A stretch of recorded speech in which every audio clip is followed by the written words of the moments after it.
Good afternoon. Pleased to be with you today. I represent New York City's Economic Development Corporation, and it's a privilege to be here in Singapore to talk to you about New York and our innovation ecosystem and things we can do to work together. So our vision and our mission at EDC is to focus on building New York's economy. We're the official economic arm of the city.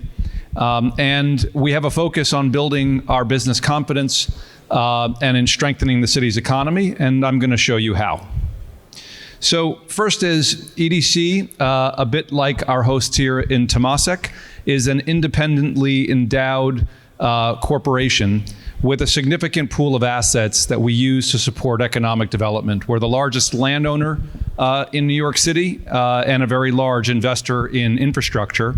And we use our land, our infrastructure, and the profits that we derive from the income resources and invest those things right back into the economy to support the growth, principally in our innovation sectors, which I'll talk about in a minute. And so, as you can see, for example, we've set aside $1 billion for investment in the life sciences arena as one example.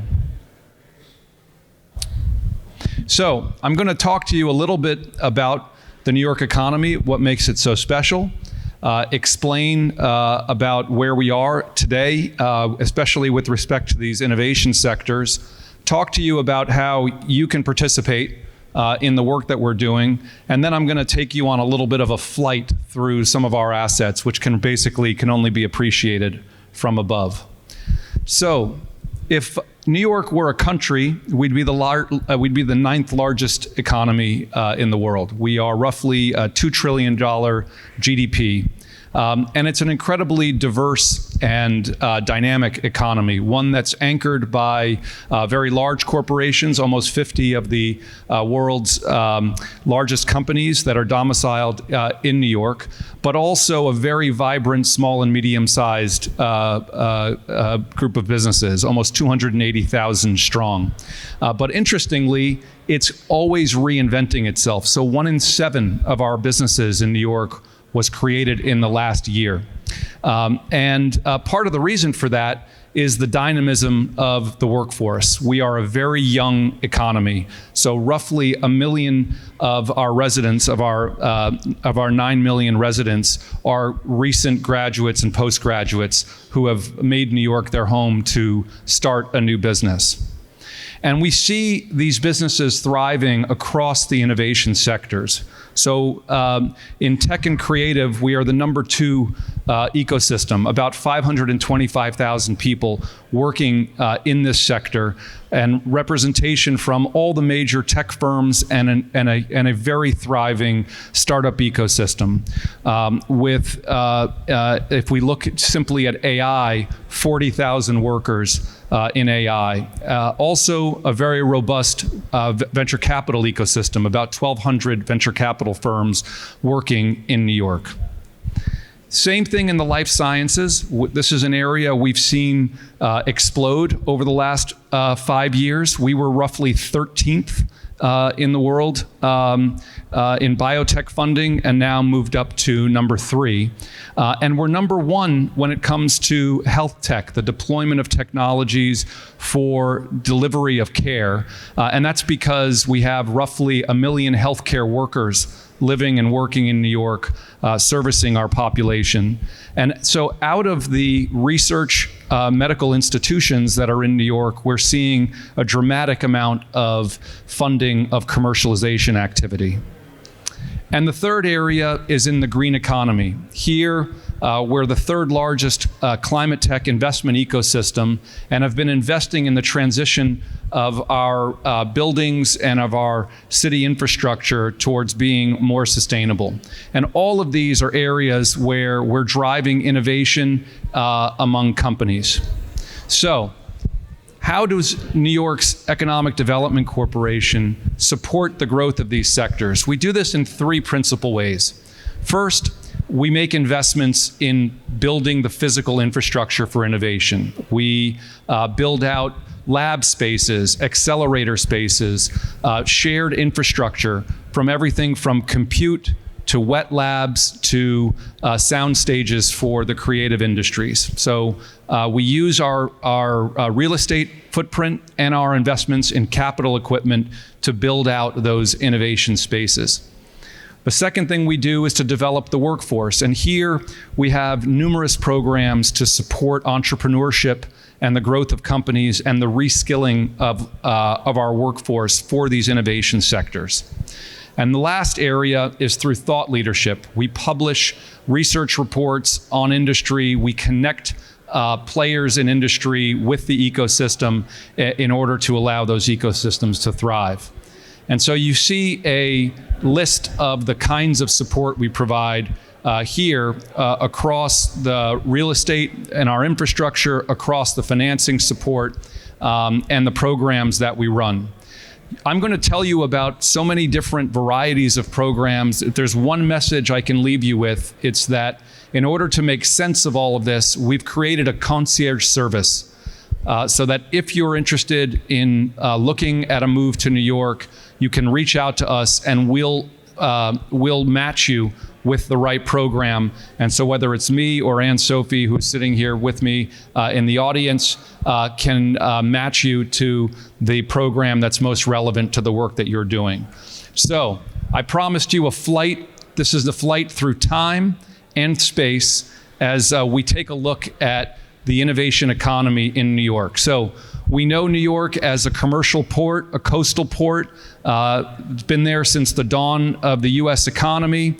It's one that thrived for trading activity and then became a manufacturing base, principally situated along New York City's waterfront. But if you went to New York City's waterfront in the late 60s and into the 70s, this is what it would have looked like. It was grew into disrepair and barren. And so the city transferred ownership of its waterfront assets into a land trust. And that land trust is what became the city's Economic Development Corporation. And for the last several decades, we've been investing in that waterfront, in the transformation. So you can see on the top left here, Brooklyn Bridge Park, which previously was home to rundown warehouse spaces and are now very thriving public parks and spaces that activate the residential community there. You see on the bottom left a picture of the Brooklyn Navy Yard. This is an old naval shipbuilding facility which has been totally transformed into what is today New Lab, a hive of development activity. And it's through developments like this that we derive rent, which then feeds right back into supporting the programs that I talked to you about. So, as I've said, to appreciate the scale of the work that we're doing, it's easiest to do this by an aerial view. And I'm going to begin with a look at the life sciences ecosystem in New York. So if you see the blue line there, that is a run up First Avenue on the eastern corridor of Manhattan. It is home to storied research healthcare institutions like Rockefeller University, Weill Cornell, Memorial Sloan Kettering, the Hospital for Special Surgery, NYU Langone, all situated right along that First Avenue corridor. So along a stretch of about 2 kilometers, you have perhaps the most prolific Nobel Prize winning research coming out of these storied healthcare institutions. But the interesting thing about this is that the southern end is in the mid-20s. And in the mid-20s in Manhattan, you're also in the Flatiron District. This is the home of the most advanced technology companies in the computing sector, a lot of AI companies settling there, Google, Meta, Microsoft, IBM, all with major hubs in that area. And so it's at that intersection that we've created a new location for advanced research. This is the Science Park and Research Campus. Will go into construction next year, a $2 billion investment with roughly 1.5 million new square feet of life sciences capacity that will be anchored by an advanced compute research hub. That project and its ambition is one of dozens of projects which we have located around the city. And I'm going to give you a flavor for some of what these represent, but New York has become a clustered ecosystem of life sciences investments. Most recent among these is at Mount Sinai. Here we have a project to create a prototyping and acceleration facility for medical devices in an operating room theater within the hospital. So we've created a place for doctors who have a new device to characterize it, perform work on cadavers in real-world operating environments, and then take those all the way through regulatory approvals. We've also created facilities for the biosciences. Here, we're talking about new materials for the building construction, the fashion, and the medical devices arena. This one is a collaboration with Columbia and the Advanced Sciences Research Campus. Moving over to the technology and creative sectors, we have Cornell Tech, which is an enormous public-private partnership on Roosevelt Island. We put out a call for proposals for the establishment of an advanced university on Roosevelt Island, and Cornell, together with Technion University, created this campus for Cornell in New York. It has already spun out 120 companies, and just last week we opened up a new co-working space there, which will activate even more of this commercialization activity. We've created Civic Hall, which is a digital skills center for retraining the digital workforce right in the heart of Union Square, an 85,000 square foot facility. And we've made investments and continue to make investments in cutting edge new technologies, from blockchain to quantum to video game design and immersive environments. These are all areas where EDC is funding new facilities, new capital equipments in order to push the boundaries of our innovation economy.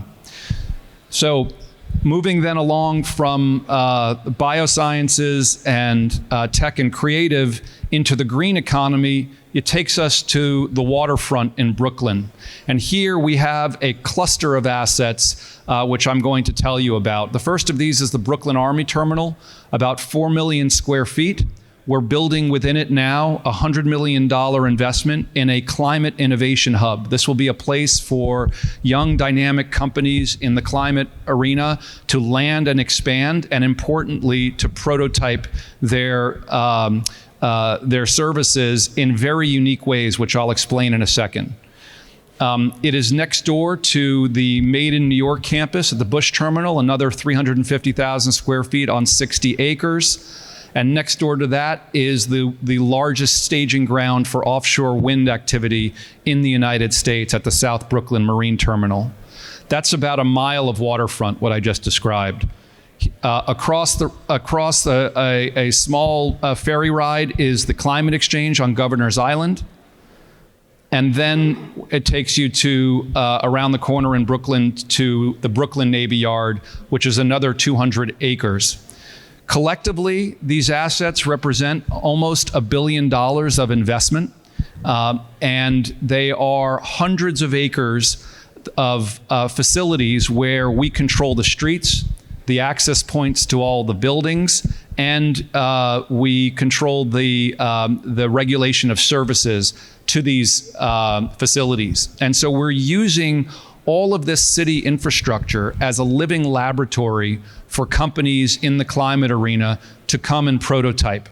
And so what we then do is we're often inviting cohorts of companies in different domains of interest to demonstrate their technologies and to work with a attendant regulatory agency to be able to move their technologies into adoption. And so I've presented to you 3 categories here. One in mass timber, where the Department of Buildings is working with us on our second cohort of projects. One with the Department of Transportation in electric vehicle charging. And we've done work in micromobility as well as charging facilities for trucks. And the last in battery storage. This is building scale battery storage systems with the fire department characterizing those systems to ensure that they understand them. And so we run innovation programs in each of these sectors for companies at our assets. EDC is electrifying everything we have in terms of our city infrastructure. We control the city's ports, both for passenger traffic, cargo traffic, as well as our heliports, as well as our cruise ship terminals. And we're electrifying all of them, including supporting vertical takeoff and lift aircraft at our heliports and doing last mile delivery by electric vehicle through our ferry system. And the last asset I'll talk about is food distribution. We have under our control the Hunts Point produce market.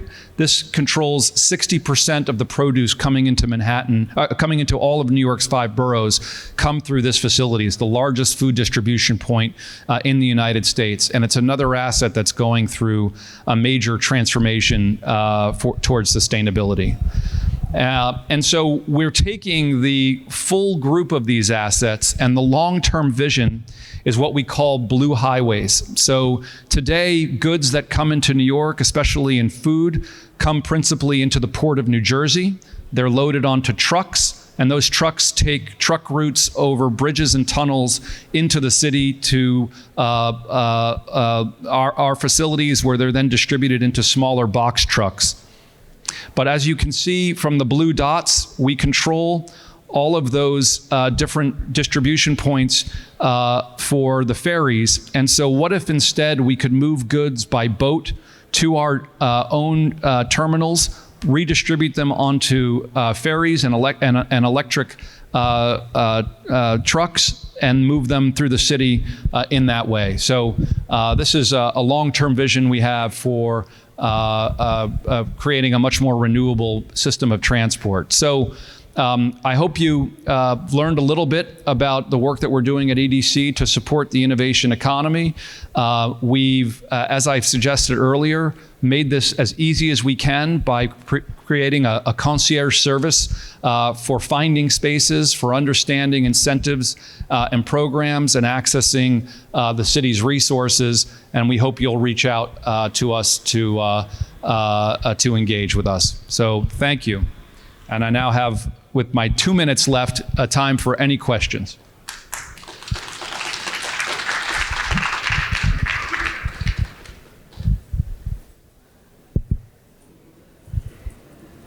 If there are no questions, then I'll give you back your 2 minutes. Please go ahead.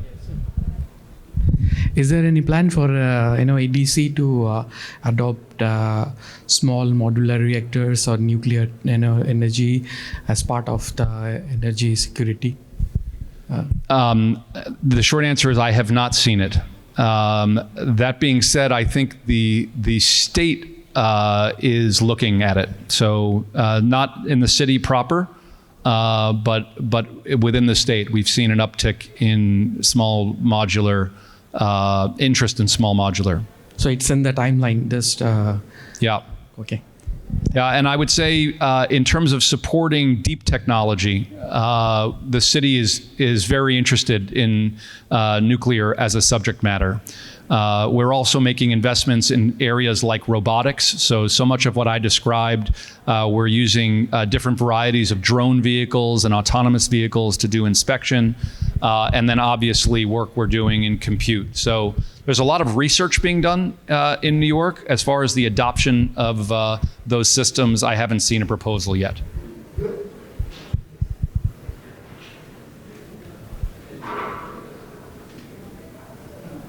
Thank you very much.